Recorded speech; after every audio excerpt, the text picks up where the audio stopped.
कृष्णनगर के पास एक गांव में एक ब्राह्मण रहते थे जो पुरोहिती का कार्य करते थे। एक दिन पूजा से लौटते समय उन्होंने देखा कि एक साग वाली एक ही पत्थर के बांट से सभी को सही तौल में साग दे रही है। ब्राह्मण को यह देखकर आश्चर्य हुआ। जब उन्होंने पूछा तो साग वाली ने बताया कि 3 वर्ष पहले उसके बांट खो गए थे और उसने रोते हुए भगवान से प्रार्थना की थी। तभी यह पत्थर मिला जो भगवान की कृपा से सभी तौल में समान काम करता है। ब्राह्मण ने वह पत्थर 300 रुपये में खरीद लिया। घर आकर उसे स्नान कराकर पूजा घर में रखा।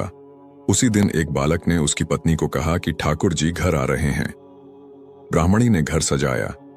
रात में ब्राह्मण को स्वप्न में भगवान ने कहा, मुझे लौटा दो, नहीं तो अनर्थ होगा। पर ब्राह्मण ने इनकार किया।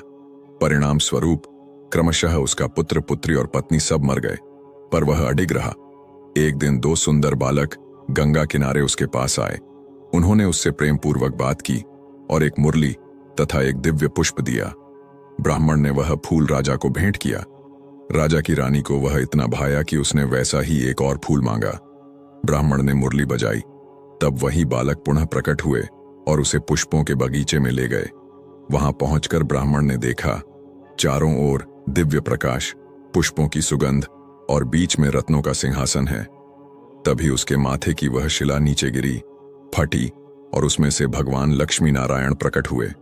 भगवान ने कहा, हमने तुझे अनेक दुख दिए पर तू अटल रहा। इसी दृढ़ भक्ति के कारण तुझे और तेरे परिवार को मोक्ष मिला। इस प्रकार ब्राह्मण की अटूट श्रद्धा और भक्ति ने उसे सशरीर वैकुंठ धाम पहुंचा दिया।